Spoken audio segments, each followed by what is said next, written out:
नमस्कार विद्यार्थी मित्रांनो, तर आपल्या सगळ्यांचं स्वागत आहे. विद्यार्जन ट्युटोरियल आहे आपल्या यूट्यूब चॅनलवरती. तर सगळ्यांनाच माहिती आहे 6 मार्चला गणित भाग 1 चा पेपर आहे, ज्याला आपण अल्जेब्रा म्हणतो किंवा मॅथ्स 1 सुद्धा म्हणतो. खूप साऱ्या विद्यार्थ्यांना ह्या विषयाची भीती वाटते, की नेमकं कसं होईल माझ्यासोबत? खरंच मला पेपर जमेल का? तर ह्या व्हिडिओमध्ये आपण लास्ट मिनिटला किंवा शेवटच्या दिवसामध्ये नेमकं काय करायचंय? भीती कशी घालवायची स्वतःची? आपण सहज एक चांगला स्कोर कसा आणू शकतो? याबाबत मी ह्या व्हिडिओमध्ये बोलणार आहे. त्यामुळे हा व्हिडिओ सर्वांनी शेवटपर्यंत बघायचा आहे. तर पहिल्यांदा सगळ्यांना मी सांगतो, की 6 मार्चला हा पेपर आहे, ही तर तारीख सगळ्यांना माहिती आहे. आणि दुसरा जो पेपर आहे आपला जॉमेट्री म्हणजे गणित भाग 2 हा पेपर आपला 9 मार्चला आहे. 9 मार्चसाठी जो आहे तो आपण वेगळा व्हिडिओ बनवणार आहोत. ह्या व्हिडिओमध्ये आपण फक्त मॅथ्स 1चं जे आहे ते बघत आहोत. तर आता पहिल्यांदा बघितलं तारीख सगळ्यांना क्लिअर झालेली आहे. त्यानंतर आपण थोडक्यात पेपरचा फॉर्मॅट काय असतो बघूयात आणि नेमके मार्क तुम्ही कसे आणू शकता. तर सगळ्यांना माहितीच असेल, की त्याप्रमाणे 40 मार्काचा पेपर असतो आणि ऑप्शनसह जर पाहिला आपण तर हा 60 मार्काचा पेपर असतो. तर ह्याच्यामध्ये जर पाहिले पहिले जे क्वेश्चन्स असतात ते असतात choose correct alternative from given म्हणजे हे 4 मार्क जे आहेत ते तुमचे फिक्सच असतात. आता हे नेमके प्रश्न येतात कुठून? तर हे प्रश्न थेट उचलले जातात तुमच्या पुस्तकातून जिथे प्रॉब्लेम सेटमध्ये जे दिलेले असतात सुरुवातीला 4 ते 5 एम-सी-क्यूज तिथूनच हे एम-सी-क्यू उचलले जातात. त्यामुळे ते एम-सी-क्यू जितक्या जास्त वेळा बघता येतील तितक्या जास्त वेळा बघायचे आणि तुमचे मार्क जे आहेत ते व्यवस्थितरित्या काय करायचे आहेत, कन्फर्म करायचे आहेत जे 4 मार्क आहेत ते. त्याच्यानंतर आपण बघूया, की दुसरा क्वेश्चन असतो तुम्हाला सगळ्यांनाच माहिती आहे. दुसरा क्वेश्चन जो असतो तो म्हणजे स्मॉल जे कॅल्क्युलेशन्स असतात ते करायचे असतात. Solve the following sub questions असा 4 मार्काचा हा सुद्धा काय असतो प्रश्न असतो. ह्याच्यामध्ये तुम्हाला काय विचारलं जातं? तर छोटे-छोटे गणितं विचारले जातात, इक्वेशन्स विचारले जातात. आता सगळ्यांच्या माहितीसाठी एक मध्ये-मध्ये एक थोडंसं ॲडिशन देतो मी. त्याच्यामध्ये पहिला जो चॅप्टर आहे लिनिअर इक्वेशन्स इन 2 व्हेरिएबल हा चॅप्टर जवळ-जवळ 12 मार्क्सला आहे. आणि त्याच्यामध्ये जे काही आहेत प्रॅक्टिस सेट 5-6 असतील आणि एक प्रॉब्लेम सेट ते व्यवस्थित जर केले, फक्त प्रॅक्टिस सेटवरती जर तुमची पकड असेल, तर एक तुम्ही चांगला स्कोर घेऊ शकता.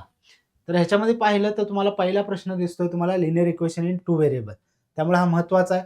12 मार्काला धडा आहे हा. त्यानंतर सेकंड आहे फर्स्ट टर्म. आता फर्स्ट टर्म म्हटलं की लगेचच टी-एन दिसलं की तुम्हाला काय आठवलं पाहिजे? Arithmetic progression. आता अर्थमॅटिक प्रोग्रेशन हा जो धडा आहे, तो 8 मार्काला आहे. म्हणजे अंकगणिती श्रेणी जो आपण म्हणतो, तो 8 मार्काला आहे. त्यानंतर पुढचा जो आहे तो आहे जी वरती. जी वरतीचा प्रश्न इथं विचारला की जी 3 नंबर हा किती अल्फा न्यूमरिक नंबर्सनी बनतो?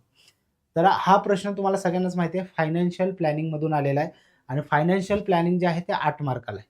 आता खूप साऱ्या विद्यार्थ्यांना खूप प्रॅक्टिस करून सुद्धा फायनान्शियल प्लॅनिंगवरती पकड घेता येत नाही. त्यातलं ॲटलीस्ट तुम्हाला एस-जी-एस-टी आणि सी-जी-एस-टी इतका जरी पाठ कळला, त्याचबरोबरीने पार, डिस्काउंट आणि प्रीमियम ही कन्सेप्ट जरी व्यवस्थित असेल, तरी तुम्ही ह्याच्यावरचे जे छोटे-छोटे प्रश्न आहेत ते व्यवस्थित करू शकता. जसं की जी-एस-टी-3चा जो प्रश्न आहे तो सुद्धा एकदम सोप्पा आहे. किती नंबरचा हे सगळ्यांना माहिती असतं तसं लिहायचं आहे. त्यानंतर पुढचा जो प्रश्न आहे 2 कॉइन्सचा. कॉइन असेल, डाईज असेल किंवा नंबर फॉर्म करणे असेल. आता हे सगळे प्रश्न जे आहेत ते प्रोबॅबिलिटी या चॅप्टरमधून उचललेले आहेत. आता प्रोबॅबिलिटी हा चॅप्टर किती मार्क्सला आहे? तर तो सुद्धा तुम्हाला तब्बल 8 मार्कला आहे आणि खूपच सोप्पा आहे. त्याच्यामध्ये तुम्ही प्रत्येक प्रॅक्टिस सेटमधले जरी 2-2, 4-4 सोडवलेले असले, तरी त्याच्यावरती तुम्हाला व्यवस्थितरित्या सोडवता येईल आणि एक चांगला स्कोर जो आहे तो त्यातून तुम्हाला घेता येईल. त्याच्यानंतर परत एकदा क्वेश्चन कुठून आलाय बघूयात. तर परत एकदा क्वेश्चन विचारण्यात आलेला आहे फर्स्ट चॅप्टरमधून लिनिअर इक्वेशन इन 2 व्हेरिएबल. आता हा जो आपल्याला चार्ट दिसतोय किंवा 2 वे जो हा क्वेश्चन असतो, हा क्वेश्चन कशासाठी असतो? तर कंप्लीट द ॲक्टिव्हिटीज. ॲक्टिव्हिटीज इतक्या सोप्या असतात. आता हे ग्राफिकल मेथडमध्ये लिनिअर इक्वेशन इन 2 व्हेरिएबलचं काय गणित आहे. ते फक्त तुम्हाला काय करायचं आहे ॲक्टिव्हिटी जी आहे ती पूर्ण करायची. त्यामुळे ह्याची भीती जी आहे ती आपण वाटून घ्यायची नाही. म्हणजे आता तुमचा पहिला प्रश्न 4 मार्काचा, त्यानंतरचा 4 मार्काचा असे 8 मार्क तर फिक्स आहेत. दुसरा प्रश्न फक्त छोटे-छोटे सब क्वेशन्स आहेत तेवढं करायचंय. क्वेश्चन नंबर 2 ए जर आपण पाहिला, तर तो तब्बल आहे 4 मार्क्ससाठी आणि तुम्हाला सोडवायचे आहेत किती? 2 ॲक्टिव्हिटीज फक्त सोडवायच्या आहेत. म्हणजे 3 ॲक्टिव्हिटी असतील, त्याच्यात सुद्धा तुम्हाला ऑप्शन आहे त्यातले फक्त 2 ॲक्टिव्हिटीज तुम्हाला काय करायच्या आहेत? सॉल्व्ह करायच्या.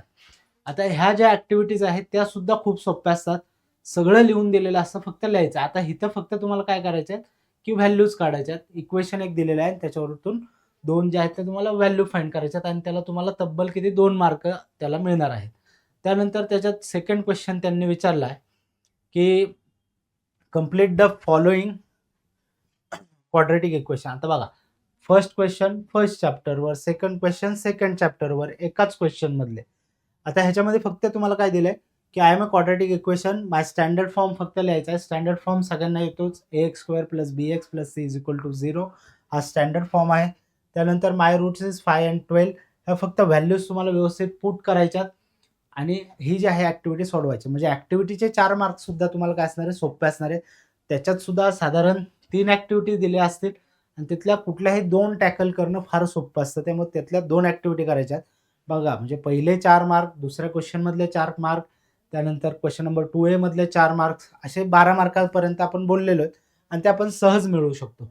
त्याच्यात तुम्हाला एक ऑप्शनला अजून एक तिसरा पण क्वेश्चन दिलेला आहे इथं. आता हा क्वेश्चन जो आहे तुम्हाला कुठून आलेला आहे, तर हा तुम्हाला फायनान्शियल प्लॅनिंग ह्याच्यामधून आलेला आहे. बऱ्याचशा विद्यार्थ्यांना हा चॅप्टर कळत नाही, त्यामुळे हा तुम्ही ऑप्शनला सुद्धा टाकू शकता. तसं खूपच सोपं आहे बघा, की फेस व्हॅल्यू दिली आणि प्रीमियम दिलाय आणि तुम्हाला मार्केट व्हॅल्यू विचारली, एकदम सोपं असतं. ते सुद्धा दिलेलं आहे, फक्त काय ॲडिशन करायचं आहे. फेस व्हॅल्यू प्लस काय करायचं तुम्हाला, प्रीमियमचे ॲडिशन करायचे. ते सुद्धा काही जास्त डोकं लावायचं नाही. खाली तुम्हाला 24 जे आहे ते दिलेलं आहे. त्यानंतर नंबर ऑफ शेअर्स फक्त काढायचे आहेत. त्याच्यात सुद्धा एक व्हॅल्यू तिथं पुट करून दिले. फक्त तुम्हाला नंबर ऑफ म्हणजे मार्केट व्हॅल्यू जे आहे तिथे फक्त व्हॅल्यू पुट करायचे आणि 1000 शेअर्स असं त्याचं उत्तर येतं. म्हणजे तोंडी सुद्धा तुम्ही ओरली सुद्धा ह्याचा आन्सर जे आहे ते देऊ शकता. म्हणजे हे 4 मार्क सुद्धा सोपे आहेत मिळायला. त्यानंतर क्वेश्चन नंबर 2B मधलं जे आहे ते बघूया. त्याच्यामध्ये पण परत काय म्हणलंय, solve any 4 sub questions from the following. आता हे सुद्धा क्वेश्चन जे आहेत ते छोटे-छोटे आहेत आणि 2-2 मार्काला पर क्वेश्चन आहे. आता ह्याच्यामध्ये बघा, तुम्हाला साधारण 5 क्वेश्चन्स दिलेले असतील आणि त्यातले जे आहेत ते तुम्हाला करायचे असतील. बघा, 5 क्वेश्चन दिलेले आहेत आणि ह्याच्यात पण आपण जर नीट पाहिलं तर त्याच्यामध्ये तुम्हाला काय दिसेल, की फर्स्ट क्वेश्चन जो आहे तो परत एकदा कशावरती आलाय, लिनियर इक्वेशन इन 2 व्हेरिएबल. त्यानंतर सेकंड क्वेश्चन परत एकदा क्वाड्रॅटिक इक्वेशन वरती. जर तुम्ही सिक्वेन्स लक्षात घेतला, की ह्याच्यात सुद्धा त्यांनी सिक्वेन्स एवढा सोपा ठेवलाय, की पहिला क्वेश्चन पहिल्या चॅप्टरवर, दुसरा क्वेश्चन दुसऱ्या चॅप्टरवरती आणि खालचे जे काही क्वेश्चन्स आहेत त्याच्यामध्ये ते फक्त वर खाली करताना आपल्याला दिसणार आहे. त्याच्यानंतर बघा, तिसरा अर्थमॅटिक प्रोग्रेशनवरती.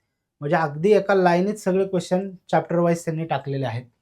त्यानंतर पुढचा फायनान्शियल प्लॅनिंग, म्हणजे एका लाईनीतच 4ही चॅप्टरचे त्यांनी क्वेश्चन जे आहेत ते तिथे टाकलेले आहेत.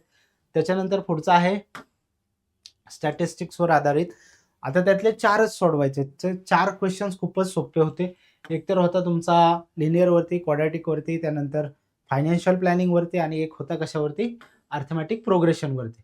त्यामुळे ते 4 जर टॅकल केलेत तर स्टॅटिस्टिक्सची करायची काय गरज पडणार नाही. स्टॅटिस्टिक्समधला सुद्धा हा सोप्पा पार्ट आहे. म्हणजे मीनचा जो पार्ट आहे त्याचा फॉर्म्युला सुद्धा सोपा आहे. तो फॉर्म्युला वापरून तुम्हाला फक्त हे गणित काय करायचं आहे, सॉल्व्ह करायचं आहे. त्यानंतर क्वेश्चन नंबर 3A कडे येऊयात. आता मागचे जेवढेही मार्क आहेत ते सहज मिळवणं शक्य आहे. त्यातले ऑप्शन्स आणि त्या गोष्टी सगळ्या व्यवस्थितरित्या सॉल्व्ह करून ते तुम्ही मिळवू शकता. त्यानंतर क्वेश्चन नंबर 3A जो आहे तो आहे फक्त complete and write any one activity from the following. 3 मार्काला तुम्हाला एक ॲक्टिव्हिटी फक्त सॉल्व्ह करायची. आता इथं सुद्धा सगळं रेडीमेड दिलेलं आहे. फक्त तुम्हाला काय करायचंय, जस्ट जितक्याही ब्लँक स्पेसेस असतील त्या फक्त फिल करायच्या. आता इथं परत एकदा फायनान्शियल प्लॅनिंग वरती आलाय. क्वेश्चन काय दिलाय बघूया. Shri Manikala has purchase 300 shares of face value 100. आता इथे बघा, परत एकदा तुम्ही वरचा क्वेश्चन न वाचता जरी खाली जरी आलात तर सगळं गिव्हन मध्ये दिलेलं आहे तुम्हाला. फेस व्हॅल्यू 100 आहे, नंबर ऑफ शेअर्स 300 आहेत आणि मार्केट व्हॅल्यू आहे तुमची 120. आता फेस व्हॅल्यू आणि मार्केट व्हॅल्यू जर पाहिली तर फेस व्हॅल्यू जे आहे ते मार्केट व्हॅल्यूच्या 20 ने कमी आहे. ह्याचा अर्थ काय आहे, 20चा तिथं प्रीमियम आहे थोडक्यात. तर market value into direct shares केले की तुम्हाला शेअर्सची व्हॅल्यू येऊन जाते, जसं की आपण फर्स्ट ॲक्टिव्हिटीमध्ये केली. म्हणजे बघा, क्वेश्चन सुद्धा सेम टाईपचे आहेत. फक्त तुम्ही थोडंसं डोकं जागेवरती ठेवलं की व्यवस्थितरित्या ते तुम्हाला काय करता येणार, टॅकल करता येते. त्यानंतर आहे सम इन्व्हेस्टेड, ते झालंच तुमचं. त्यानंतर डिव्हिडंड पर शेअर इथं काढायचं आहे, ते पर्सेंटेज दिले ते फक्त टाकायचं. त्याचा आन्सर काय येतं ते सुद्धा इथे दिलेलं आहे. 7 आन्सर येतं. Total dividend receive 300 into 7. म्हणजे बघा, जितक्या कृती दिल्यात किंवा जितक्या ॲक्टिव्हिटीमध्ये दिलेत की हे सॉल्व्ह करा, ते सॉल्व्ह करा, तितकं जरी सॉल्व्ह केलं तरी निम्म्यापेक्षा जास्त ॲक्टिव्हिटी तुमची सॉल्व्ह होते. तुम्हाला काही जरी येत नसलं तरी सुद्धा तिथं ज्या गोष्टी दिल्यात त्या फक्त सॉल्व्ह करून सुद्धा तुम्हाला एक कंप्लीट ॲक्टिव्हिटी जी आहे ती करता येणार आहे. त्यानंतर ह्यातला थर्ड क्वेश्चन जो आहे तो कशावरती आहे, हा थर्ड क्वेश्चन पुन्हा एकदा आलेला आहे प्रोबॅबिलिटीवरती आणि अत्यंत सोप्पं आहे. त्याच्यात पण सगळं तुम्हाला जे आहे ते सॅम्पल स्पेस वगैरे सगळं दिलेलं आहे.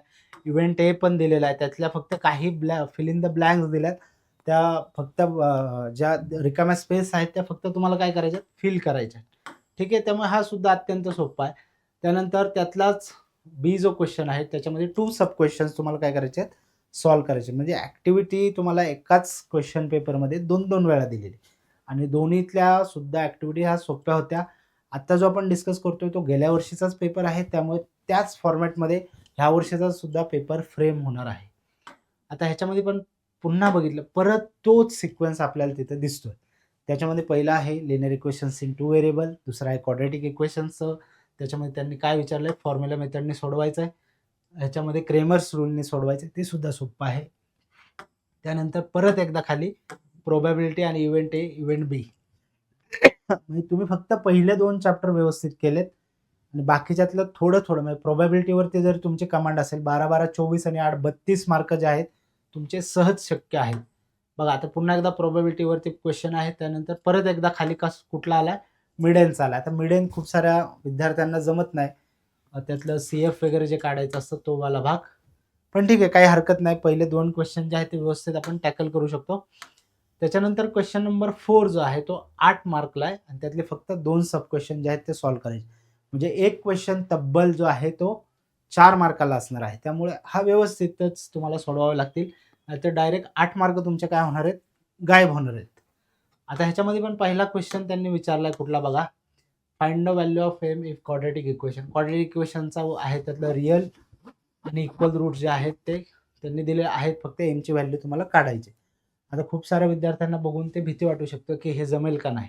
त्याच्यानंतर मग त्यातला थर्ड क्वेश्चन जर पाहिला मॅथमॅटिक्स दिले फक्त काय विचारले find the value of x draw histogram. म्हणजे हिस्टोग्रामच्या आधी तुम्हाला काय एक्सची व्हॅल्यू काढावी लागेल. एक्सची व्हॅल्यू जर नाही काढता आली तर हिस्टोग्राम काढता येणार नाही.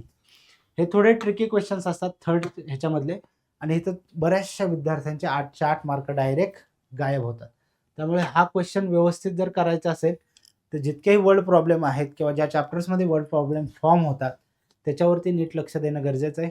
अशा पद्धतीने हा जर पेपर जर आपण पाहिला तर शेवटचे 8 मार्क जर आपण सोडले तर त्याच्यावरचे 32 मार्क घेणं फार सोपं आहे. आणि छोटे छोटे क्वेश्चन्स आहेत, ॲक्टिव्हिटीज आहेत, चूज अल्टरनेटिव्ह अशा टाईपचे क्वेश्चन्स आहेत. त्यामुळे तुम्ही तेवढा जरी पार्ट व्यवस्थित केला तरी 32 मार्क जे आहेत आउट ऑफ 40 तुम्ही व्यवस्थित पद्धतीने घेऊ शकता. आणि लास्टमधले जे 2 सोडवायचे असतात त्यातलाही कुठलाही एक क्वेश्चन तुम्ही सहज टॅकल करू शकता. त्यामुळे सगळ्यांनी लक्षात ठेवायचं आहे जरी शेवटचा दिवस असला तरी हायपर व्हायचं नाही. कुठल्याही पद्धतीचं टेन्शन घ्यायचं नाही आहे. तुमचा फोकस जे आहे ते पहिले जे क्वेश्चन्स आहेत 32 मार्क्सचे ते व्यवस्थित पद्धतीने करायचे आहेत आणि ते मार्क जे आहेत ते पहिले फिक्स करायचे आहेत आणि त्यानंतर खालचे जे 8 मार्क आहेत मग त्याच्यावरती तुम्ही व्यवस्थित फोकस करायचे. तर अशा पद्धतीने आजच्या व्हिडिओमध्ये आपण मॅथ्स 1च्या पेपरमध्ये नेमकी काय स्ट्रॅटेजी ठेवली पाहिजे ते पाहिलं.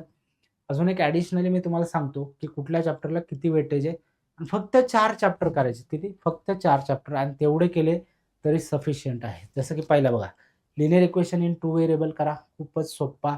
त्यातले काही मेथड्स आहेत जसे की ग्राफिकल मेथड आहे.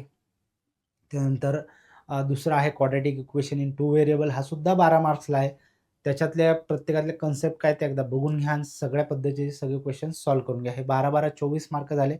त्यानंतर अत्यंत सोपा असा तुमचा प्रोबॅबिलिटी सुद्धा 8 मार्कला आहे. म्हणजे 12-12 24 आणि हे 8 किती होतात 32 मार्क जे आहेत ते तुमचे फिक्स होतील. आणि थोडंसं जर एफर्ट्स घेऊन तुम्ही अर्थमॅटिक प्रोग्रेशन केलं तर ते 8 मार्क म्हणजे 40 मार्क जे आहेत ते तुमचे थेट काय होतील कन्फर्म होतील. मग तुम्हाला जास्त लोड घेण्याची गरज नाही. स्टॅटिस्टिक्समधला पहिला जो काही पार्ट आहे किंवा शेवटचे पाय चार्ट असतील, हिस्टोग्राम असेल, त्यानंतर मीन असेल आणि मोडचे काही जे फॉर्म्युले आहेत ते वापरून तुम्हाला सोडवता येतील. असे क्वेश्चन्स थोडे थोडे बघून घ्या. अशा पद्धतीने तुम्ही आजच्या दिवसाला जरी थोडीफार तयारी असेल तरी 1 दिवसात तुम्ही एक चांगली तयारी करून चांगला स्कोर करू शकता. मी तर इतकी गॅरंटी देतो की तुम्ही सहज 30 मार्क जे आहेत ते क्रॉस करू शकता मॅथ्स 1मध्ये. इतकं सोपं असतं. अशा पद्धतीने आजच्या व्हिडिओमध्ये आपण जे आहे ते मॅथ्स 1ची लास्ट मिनिट स्ट्रॅटेजी तुमची काय असली पाहिजे ह्याबद्दल जाणून घेतलं. पुढच्या व्हिडिओमध्ये भेटूयात. तोपर्यंत धन्यवाद.